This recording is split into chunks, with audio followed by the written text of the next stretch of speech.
بادل جو مسخر ہے زمین و آسمان کے مابین، ان میں سے ہر ایک نشانی ہے پہچان۔ ہیروئن کا کاروبار کرنے والے، منشیات کا کاروبار کرنے والے، ہٹلر نے اگر خودکشی نہ کی ہوتی تو آپ اگر فورسپ سے لے کر اس کا ایک ایک رواں نکالتے اور اس کے مسلز کا بھی ایک ایک جو ہے علیحدہ کر دیتے تو کیا اس کے جرائم کی سزا ہو جائے؟ پورا یورپ برباد ہوا ہے، تباہ ہوا، خود اس کا ملک جو ہے وہ سب سے زیادہ تباہی کا جو ہے وہ نشانہ بنا، ہزاروں لاکھوں انسانوں کو گمراہی کی طرف دھکیل دی۔ ایک دنیا، ایک عالم اور ہونا چاہیے، اور وہ ابدی ہونا چاہیے تاکہ پوری بھرپور سزا ملے اور پورا بھرپور اجر دیا جا سکے۔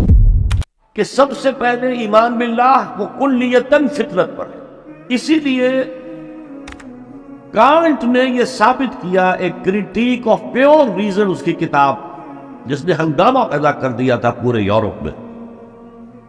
اس وقت تک کرسچینٹی ڈومیننٹ تھی اور مذہب ایک اہم عنصر تھا انسانی زندگی کا۔ اس نے کہا اللہ کے وجود کے لیے جتنے منطقی دلیلیں دی گئی ہیں سب غلط ہیں، میں سب کو کاٹ کر دکھاتا ہوں۔ جیسے ہم کہتے ہیں لوہے کو لوہا کاٹتا ہے، منطق نے منطق کو کاٹ دیا تھا۔ There is no logical reason to prove the existence of God. A critique of pure reason، میں نے کہا تھا pure reason، عقل خالص جو فطرت سے رہنمائی نہیں لے رہی۔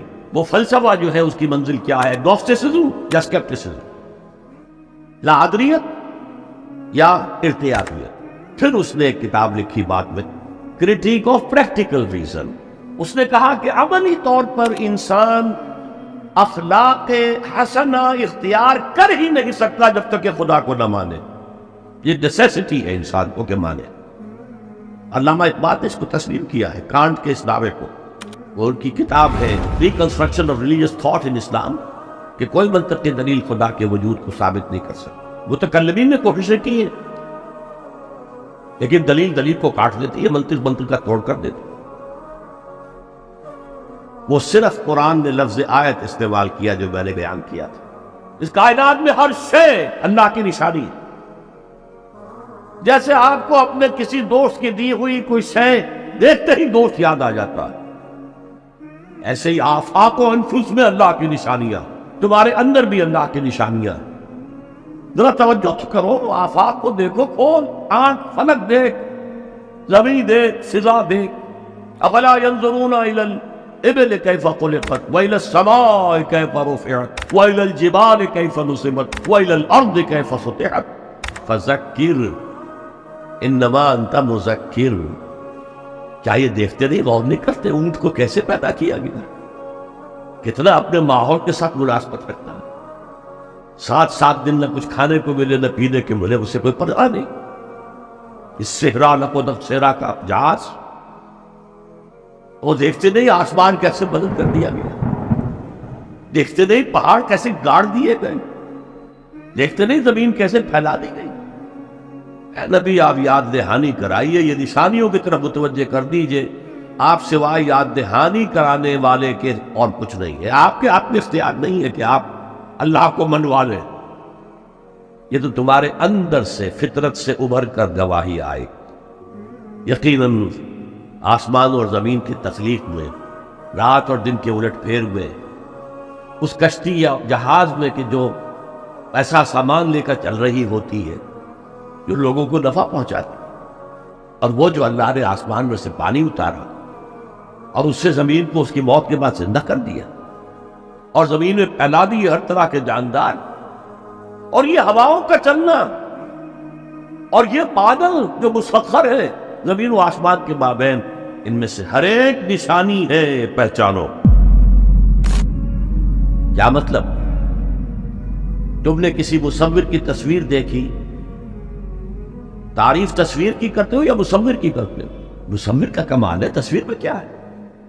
ہاں وہ اپنے منہ سے بول رہی ہے، اپنی زبان آن سے اپنے بنانے اپنے مصور کی تعریف کر رہی ہے۔ تو کائنات کا ذرہ ذرہ اللہ تعالیٰ کی نشانیوں پر ہے۔ یہ جو سبز درختوں کے پتے ہیں، ایک نگاہ ہوشیار جو کہ ان کی حقیقت کو پہچان سکے، اس کے نزدیک ہر پتا معرفت کردگار کا ایک بہت بڑا دفتر ہے۔ اور آج ہمیں معلوم ہے ہر پتا ایک فیکٹری ہے، فوٹو سنتھسس کا عمل اس میں ہو رہا ہے۔ شیخ علی حجویری رحمت اللہ علیہ، جنہیں داتا گنج بخش کہا جاتا ہے، اگرچہ یہ لفظ نہیں کہنا چاہیے، انہوں نے کتاب کا نام کیا رکھا؟ کشف المحجوب، جو پردے میں آیا ہوا ہے، اوٹ میں آیا ہوا ہے، اسے کھولنا۔ تم اوٹ میں ہو، تمہارے اندر موجود ہے اللہ کی معرفت، البتہ اس کا ایک نتیجہ یہ نکلنا چاہیے اب تمہارے لیے محبوب ترین ہستی اللہ ہو جائے۔ لوگوں میں وہ بھی ہے جو اللہ کے سوا کوئی مد مقابل کھڑ لیتے ہیں، پکڑ لیتے ہیں، اور ان سے وہ محبت کرنے لگتے ہیں جو اللہ سے کرنی چاہیے۔ اپنے نفس کو معبود بنایا ہوا ہے، دولت کو معبود بنایا ہوا ہے، دولت پرست، سرپرست، نفس پرست، وطن کو معبود بنا لیا ہے، وطن پرست، قوم کو معبود بنا لیا ہے، قوم پرست، بہت چھلانگ لگائی تو انسان پرست یا انسان دوست، ہیومنزم، اور اس کو پوج رہے ہیں، اس کے لیے بھاگ دوڑ کر رہے ہیں۔ وَمِنَ النَّاسِ مَن يَتَّخِذُ مِن دُونِ اللَّهِ أَندَادًا يُحِبُّونَهُمْ كَحُبِّ اللَّهِ وَالَّذِينَ آمَنُوا أَشَدُّ حُبًّا لِلَّهِ، جو اللہ کو مان لیتے ہیں اور پہچان لیتے ہیں، ان کی شدید ترین محبت اللہ کے ساتھ ہے۔ عقل نے فیصلہ کیا یہاں کوئی شے بے مقصد نہیں، نتیجہ خیز۔ فطرت کہتی ہے نیکی نیکی ہے، بدی بدی ہے، اور ہونا تو یہ چاہیے کہ نیکی کا صلہ نیک ملے، اچھا ملے، بدی کا صلہ برا ملے، عقل کہتی۔ لیکن دنیا میں ہم دیکھتے ہیں کہ نیکوکار حلال کھانے والے بمشکل سوکھی روٹی کھا سکتے، استثناءات ہیں، لیکن عام معاملہ تو یہی۔ حرام خور، دھوکہ دینے والے، سودی کاروبار کرنے والے، ہیروئن کا کاروبار کرنے والے، منشیات کا کاروبار کرنے والے، انسان کے صفری جنسی جذبات کو بھڑکا کر آمدنی حاصل کرنے والے وہ عیش کر رہے ہیں۔ تو اصول تو یہ ہے کہ گندم از گندم پہ رویت، جو سے جو، گندم سے گندم اگنی چاہیے، جو سے جو اگنا چاہیے۔ یہ کیا ہو رہا ہے یہاں؟ نیکوکاروں کو کیا ملا؟ نسل انسانی کا سب سے بڑا نیک انسان محمد صلی اللہ علیہ وسلم، اور کئی کئی وقت کے فاقے آتے تھے، ان کی نیکی کا کوئی صلہ دیا جا سکتا ہے دنیا میں سوائے اس کے کہ ان پر درود پڑھیں؟ اور بدترین انسانوں کو آپ کیا سزا دے سکتے ہیں؟ ہٹلر نے اگر خودکشی نہ کی ہوتی تو آپ اگر فورسپ سے لے کر اس کا ایک ایک رواں نکالتے اور اس کے مسلز کا بھی ایک ایک جو ہے علیحدہ کر دیتے تو کیا اس کے جرائم کی سزا ہو جاتی؟ کروڑوں انسان قتل ہوئے، لاکھوں نہیں، پورا یورپ برباد ہوا ہے، تباہ۔ خود اس کا ملک جو ہے وہ سب سے زیادہ تباہی کا جو ہے وہ نشانہ بنا۔ تو دنیا میں ہم نے جزا و سزا کا کچھ نظام قائم کیا ہے، لیکن یہاں نہ جزا اتنی دی جا سکتی ہے جتنا کہ کوئی شخص مستحق ہے۔ اس نے پوری زندگی اسی میں لگائی کہ خیر کا پرچار کیا اور بدی سے روکا تھا۔ یہی اپنا وقت، صلاحیت وہ پیسہ کمانے میں خرچ کر سکتا تھا، اس میں لگا دیا اپنے آپ، اور اسے صلہ دے گا یہاں، اور کیا صلہ ہوگا اس میں؟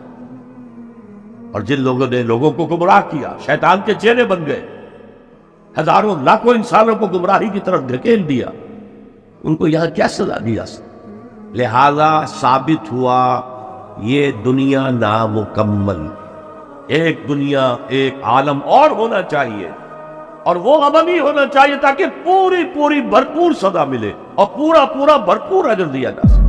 یہ ہے منطق اور عقل کا تقاضا۔ خیر و شر، یہ فطرت، خیر خیر ہے، شر شر۔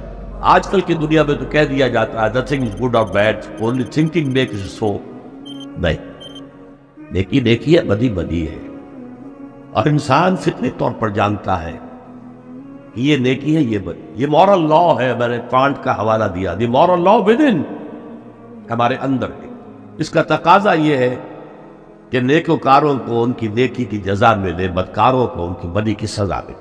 وہ یہاں پورا نہیں ہوتا۔ اول تو مجرم پکڑے ہی نہیں جاتے، پھر رشوتوں کے دھندے ہیں، چھوٹ جاتے ہیں، ججوں کو خرید لیا جا سکتا ہے، بڑا جو ماہر وکیل ہے وہ جتنے گواہ کھڑے ہیں اس مجرم کے خلاف ان سب کو کاٹ دیتا ہے جرح کر کے۔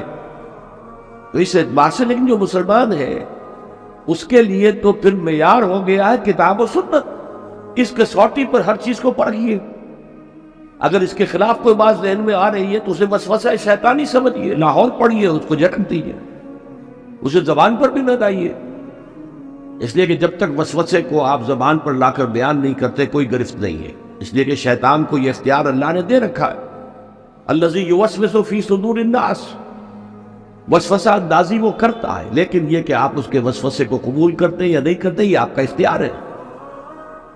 تو اس اعتبار سے وہ عقل جو فطرت سے آزاد ہو گئی ہو وہ در حقیقت گمراہی کی طرف تو لے کر جائے گی.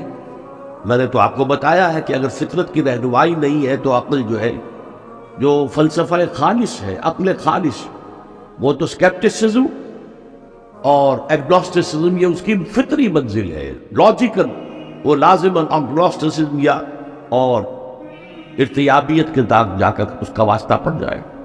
اللہ کو پہچان لیا، اس کی توحید کو پہچان لیا. اب اللہ کو ایک دفعہ پہچان لینا، مان لینا کافی نہیں ہے، اس کے ساتھ ایک مسلسل ذہنی اور قلبی تعلق قائم رکھنا ضروری ہے.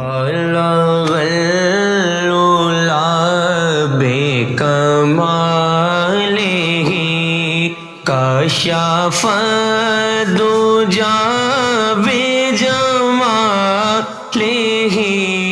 حسن جمیع خصالہ صلو علیہ وآلہ صلو علیہ وآلہ. جسے چاہا دے پہ بلا لیا، جسے چاہا دے